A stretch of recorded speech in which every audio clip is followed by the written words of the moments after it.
Aujourd'hui, une vidéo sur un sujet qui intéresse beaucoup mes élèves, sur lequel ils posent beaucoup de questions, le coronavirus. Voici maintenant quelques informations un peu fiables sur ce nouveau phénomène. Est-ce que nous allons tous mourir? Le coronavirus est un type de virus, c'est une famille de virus en fait, c'est pas son nom. Dans les coronavirus, il y en a plusieurs types, donc vous voyez les codes ici affichés. Alors pourquoi coronavirus? Simplement parce que quand on l'observe au microscope électronique, on a ça comme image. Oui, effectivement, il a une sorte de petite couronne, et en latin, la couronne se dit corona. De même, c'est un virus, c'est-à-dire que c'est un être vivant microscopique qui a la particularité d'être un parasite, c'est-à-dire qu'il ne peut pas se reproduire seul, sauf quelques exceptions, mais ce n'est pas le cas du coronavirus, il a besoin d'entrer dans l'organisme d'un autre être vivant pour pouvoir se reproduire. Lui tout seul, il n'y arrive pas. Et même, on peut préciser, c'est un parasite intracellulaire, c'est-à-dire qu'il doit entrer dans les cellules de l'organisme pour que ces cellules le multiplient et qu'ainsi il se reproduise. Alors maintenant que les choses sont claires, on va voir un peu justement comment ça fonctionne un coronavirus. Le coronavirus est un virus à ARN. ARN, oui, alors vous apprendrez que pour les êtres vivants, il y a des informations héréditaires, des informations génétiques qui portent les plans des individus, qui sont portés par des molécules, généralement des molécules d'ADN. Mais à partir de ces molécules d'ADN peuvent aussi se former à l'intérieur du corps des molécules d'ARN, qui sont des ARN souvent messagers, qui vont porter l'information héréditaire. Donc ces virus vont tout d'abord entrer dans une cellule, et une fois qu'ils sont entrés dans la cellule, leur ARN va pouvoir être lu par la machinerie cellulaire, c'est-à-dire qu'il y a dans la cellule des molécules qui vont pouvoir lire l'ARN et fabriquer les premières protéines virales. Ces protéines virales, vous le voyez, vont prendre l'ARN du virus pour commencer à en fabriquer un duplicat positif, c'est-à-dire l'équivalent, si vous voulez, d'une empreinte.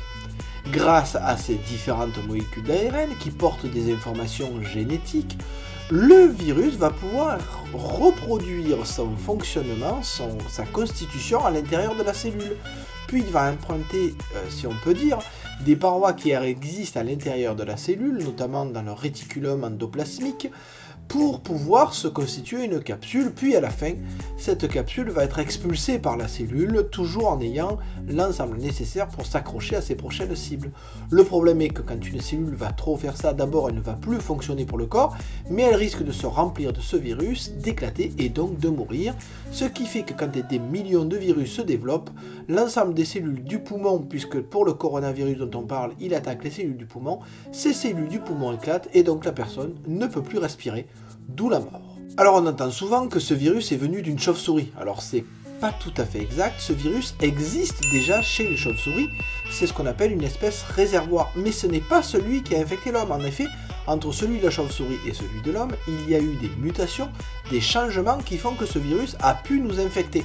En effet, le virus de la chauve-souris n'est pas actif directement chez l'homme. Il a dû d'abord passer par une espèce relais, chez laquelle il a un peu changé. Alors là encore, les spécialistes ne sont pas tout à fait d'accord pour savoir quelle peut être l'espèce relais.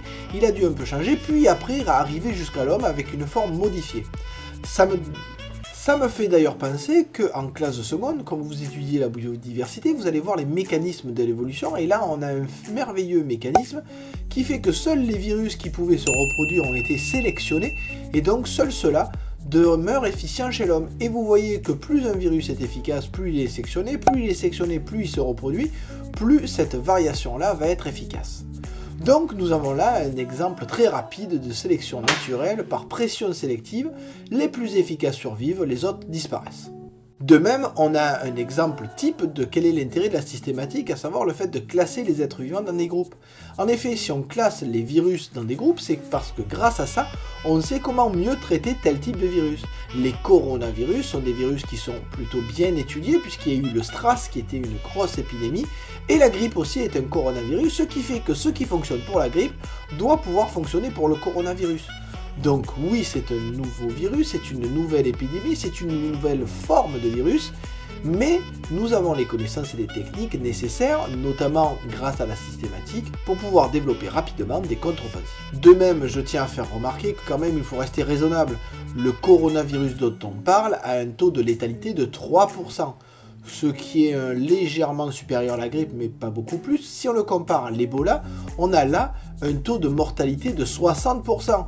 Donc on a un virus qui est gênant, certes, qui peut être mortel, mais dans 3% des cas. D'ailleurs, si je compare le nombre de morts, je peux vous afficher ici aussi, voilà, le nombre de morts liés à la grippe en France.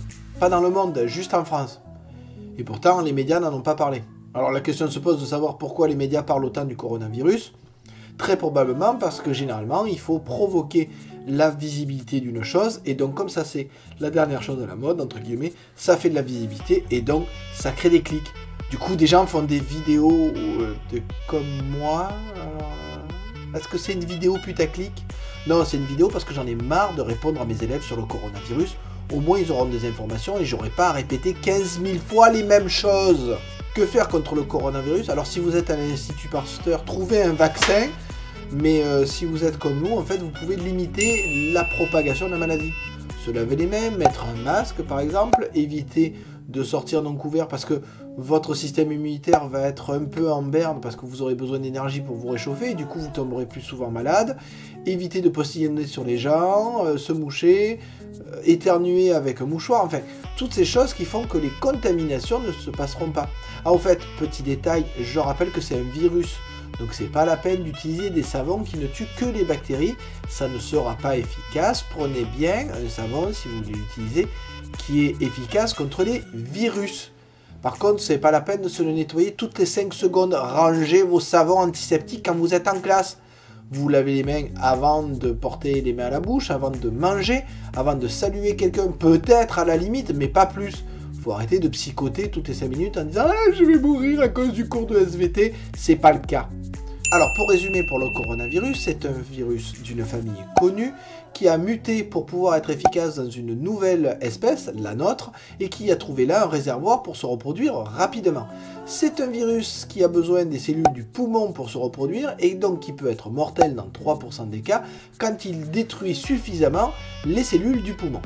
Eux-mêmes, ces symptômes sont proches de la grippe et c'est ça qui inquiète le plus les chercheurs, de savoir qu'est-ce qui est un coronavirus, qu'est-ce qui est lié à une grippe. Enfin, pour éviter tous les problèmes, pensez à vous laver régulièrement les mains, mais pas tout le temps. Pensez à porter un masque si vous êtes en contact avec des populations à risque.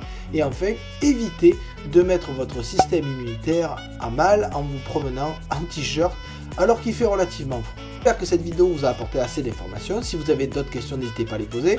Et portez-vous bien!